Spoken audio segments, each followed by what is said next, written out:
Hey guys, Obelisk here. Just doing a quick sort of update to the Melee Warden video, or sorry, the Warden video I did. This has to do with the Melee spec only. So if you're interested in learning a little bit more about the Melee spec, I forgot to talk about a very important thing. That's the Battlemaster ML line. So let's get into it. This is another kind of updated little rendition of my DAoC class overview video series. So we're back in game. We're on my Melee Warden. And one thing I forgot to cover, Battlemaster. So these are going to be really important for Melee Wardens because like you go Battlemaster for a reason. It's to peel and to have some really useful styles and to bodyguard, things like that. The big thing in Battlemaster, especially for this role, is bodyguard. If you don't know what bodyguard is, it allows you to essentially it's essentially a guard type spell you use on your teammates. There's no reuse. You can swap it between whoever you want, and you put bodyguard on. Let's say I'm with a druid. He has a mercenary on him. I throw bodyguard on my druid, and I go and stand next to the druid. The druid has to remain completely still. He can't move, and then he cannot be hit in melee by anything, pets, players, anything. So if your druid has a merc on him, or if he has 3 Thurgish pets, 1,000 Thurgish pets on him, if you run over and bodyguard him, then those pets aren't going to be able to melee him. The merc's not going to be able to melee him, and then hopefully he can cast at that point, or at least not die, like if he has tanks on him. So bodyguard's super, super important. Now, keep in mind, if you're bodyguarding someone and you start to cast a heal or something, then your bodyguard is it's not gonna cancel, but the effect's gonna cancel essentially. The effect's not gonna work until you stop casting. So you cannot cast while you're bodyguarding if you want them to actually not be able to be hit by melee. So don't cast while you're bodyguarding someone. There are some sort of issues with bodyguard. One being you can put bodyguard on someone and they can be standing still, and it's gonna take a few seconds to kick in sometimes. So be patient. Know that, let's see, let me bring a bot over here so I can throw bodyguard on him. Know that sometimes it's going to take, like I said, a few seconds for bodyguard to kick in. Some people will die standing completely still, and you'll be sitting right next to them bodyguarding them, and they'll still die to melee. It's just, it takes a second to kick in. Or if they're running around and then they stop, it'll take a couple seconds for the bodyguard to kick in as well, even if you've had bodyguard on them for 20 minutes. So keep that in mind. I'll show you, let's see, let me bring my bot over here. I'll invite him to the group. Also, a cool thing is, let's see, where's bodyguard? Okay, bodyguard's right here. I'll put bodyguard on him. You can see up here, it now says bodyguarding medic builds. So you can check who you're bodyguarding if you don't know, like you're in the middle of a fight, you've been bodyguarding like 3 or 4 different people. You bet, oh crap, who's bodyguard on? I'm in a clutch spot. I can't take it off of him. Because if you press bodyguard again on him, it's going to take it off, and you think you might have him bodyguard, or you might have maybe like someone else like an Eld bodyguarded. You can just look up at the top and see who it's listed. We'll do it again. Let's see. So it says bodyguarding medic rules. It'll tell you that guy's name instead of bodyguarding the Eld or something. So keep that in mind. Other really, really cool things in Battlemaster, throw a weapon. Now, let's see. Let's actually disband and dual challenge this guy. So, we'll put it blade turn. All right, so this warden has PBT up, and he has a blade turn up right now. So, what throw weapon does is you can throw your weapon at a target, and then if it hits them, then your weapon is going to be fumbling for 10 seconds. So you're not able to melee anything if your throw weapon lands. But it's a good way to hit someone from 700 units away to interrupt or whatever. It's mainly used as an interrupt ability. However, what you can do is, if you know the target has blade turn or PBT or a brittle guard or something, you can throw a weapon, and if it hits that blade turn, it doesn't give you any sort of fumble. So watch, I'll make sure. All right, he has blade turn. I throw a weapon, and I can go, sorry, I hit purchase, but I can continue meleeing him. So unless you actually hit the target, it's not gonna give you that fumble. Also, if you one shot a target like a Brillo Guard, so if this guy has a Brillo Guard, or you're fighting a Thurgis and the Brillo Guard's up, you can use your throw weapon to kill that Brillo Guard, and it's not gonna fumble you. So if you see a Brillo Guard, use your throw weapon. It's gonna kill the Brillo Guard, and it's all good. You can kill it from range.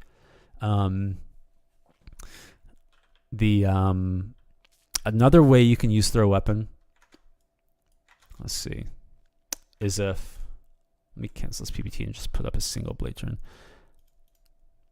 is if you're fighting a tank or something and they have a blade turn, so at the beginning of a fight they have the hard blade turn from the Thurgist or from whatever, the RM, or if they have PBT. This is kind of a risky move sometimes, but it can really pay off. If they have a blade turn and you're going to peel them and you're afraid that they might peel you back, that blade turn hit's going to stop one of your slams. So if you can get rid of that blade turn before you even get in melee range, that's huge. So what I would do is I would throw my weapon, break the blade turn, and then slam him. So then you broke their blade turn from range, so you didn't have to waste a melee swing breaking the blade turn, and then you can go in and just slam him not for free, but you have a higher chance of landing your slam rather than him blocking it, or you have to go through another blade turn or something. And if you have the blade turn up on ink, then you are at an advantage there. So that's a really nice way to use throw weapon. However, if for some reason they're out of range from their PBT, or it's just been their blade turn just got popped or something, and they don't have blade turn up, and you use throw weapon, you're screwed, because at that point then you're fumbling for 10 seconds. So be very careful with that strategy, but it is kind of a useful thing. It's sort of an advanced thing, I guess. It's a risk reward thing, so just be careful with that. But it can be really useful. Another kind of advanced level play, and I mean advanced level, it's a cool play that not a lot of people know about, I guess. I can't really show this right now, but let me talk about, sorry, I should probably have done this first. Let me talk about Power Leak, Sapping Strike, Essence Dampen, and Essence Shatter. So Power Leak's a really good ability, because what it does is, let's use it a few times. What it does is allows you to, it's a melee style, but it also drains power from whoever you hit it against. It's also, the really interesting thing about this, it's a 350 radius effect, and that does interrupt. So one of the big strategies with this is to say you're trying to interrupt a Thurg. You've been assigned, hey, melee warden, go interrupt that Thurgis, or anyone that has Battlemaster, go interrupt that Thurgis. So okay, I'll go interrupt him. So you stick on him, you're hitting him with whatever, and then some armsman or paladin runs over, right, and starts bodyguarding him. So that means you can't hit him. What do you do? Is Thurg just going to get free now? No. What you can do is you can turn to the guy that's bodyguarding him. Say the armsman's right here, and this is the Thurg. I would then, actually, let's pretend this guy is an armsman and there's an invisible Thurg right there getting bodyguarded. I would then go to the armsman and just try to power leak him. What that's going to do is proc a 350 radius effect that's going to power leak the Thurg just sitting right next to him. And it's going to interrupt him while draining his power. So you can kind of take the armsman and the Thurg just sort of out of the fight. You make the armsman BG the Thurg to make him uninterruptible, and then you still rep the Thurg anyway, and you make the armsman waste time standing there. And if the armsman goes away, then you just melee the Thurg. So it's really useful for interrupting through bodyguard. That works with Power Leak. That works with Sapping Strike. Sapping Strike's an end-drain version of Power Leak. Same thing though, 350 radius effect that doesn't interrupt, so use Power Leak or Sapping Strike. I like Power Leak because power is generally more useful if they have an enchant up. Sapping Strike doesn't have as big of a value in my opinion. Essence Dampen is really good too. What Essence Dampen does, it's the same deal as Sapping Strike and Power Leak, except for the effect that it procs is a Dex Quick debuff. It's a relatively low value Dex Quick debuff, but still really nice. It still interrupts in that radius. The thing is, the follow-up style to Essence Dampen is Essence Shatter, and it's a random shear. It'll shear a random buff from that target. It also interrupts the 350 radius PBOE interrupt shear. So if someone's camping bodyguard and you can land both of those styles, it's going to shear them. It's going to shear the person you're hitting and the Thurgist or whatever is getting bodyguarded. So that's a really good style, even just to proc the Dex Quick debuff. I'd use that once at least. So I hit him with an essence dampen. See, that's the dex quick debuff, and then there's the shear. I sheared his base strength, for example, there. You can see extra strength fades. I'll do another one. Enhance vigor fades or vigor. That's the con buff. Let me put some more buffs on. Let me put this base dex buff on. That's the only buff he has. It's going to shear that base dex buff this time.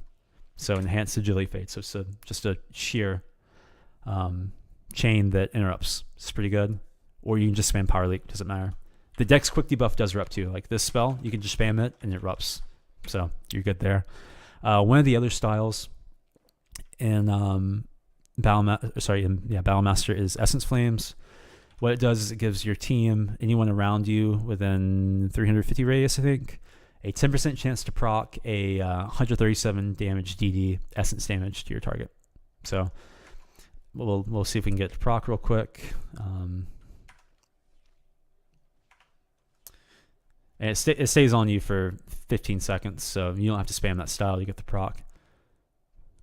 It does a little bit of damage. It's just nice, I guess. Kind of helps boost. Like if you're next to a champ and a BM and you hit that, it's going to give them that buff for a little while. It's going to give them a chance to proc a little DD charge or DD proc. Okay, it's not procking. Anyway, it'll do like 100 something damage. No big deal.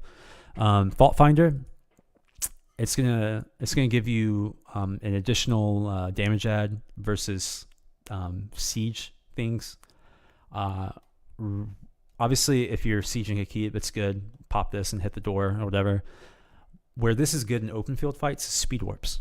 So you pop this and you can kill a speed warp so much faster. So if you're in the middle of a fight and you need a speed warp killed, pop Fault Finder, and you can 3-4 shot on a warden. You can probably 2-shot on a paladin, arms and whatever. But a low damage class like a warden could probably 4-shot, maybe 5-shot, not sure.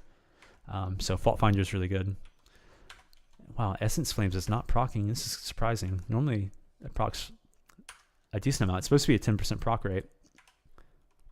I definitely hit him more than 10 times. This is bizarre. Anyway, doesn't matter.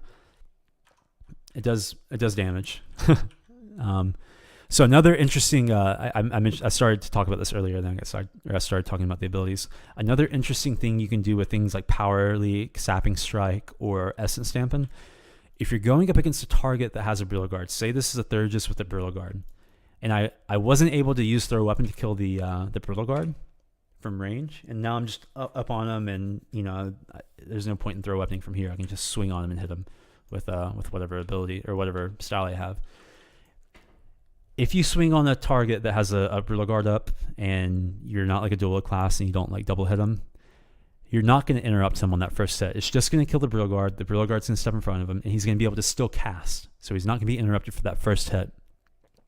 However, if you target the Brillo Guard, and you have to target the Brillo Guard, you can't target the Thurgis and then use Power Strike and do this. You have to target the Brillo Guard itself, like the little small yellow pet deal. If you target the Brillo Guard and hit Power Leak on it, it's going to have that Power Leak effect on the Brillo Guard, which is then going to interrupt the Thurgis it's standing right next to.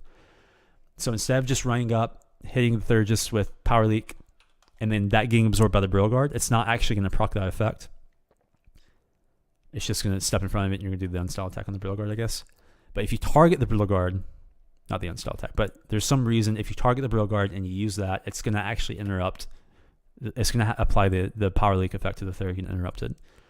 So that's a little nice tidbit that I don't know if a lot of people know, but if you target the Thurg pet or the Brillo Guard with the Sapping Strike, Power Leak, or Essence Dampen, it will interrupt the Thurg. Or if you know you're going to go to that Thurg, just use Throw Weapon from range, kill the Brillo Guard, and then you can melee all day on the Thurg. But that's for situations where you haven't done that. Other than that, Grapple is a really cool ability. If you don't know what Grapple is, it stuns a target. Sorry, it stuns you for 12 seconds. And it essentially does a really weird route on your target.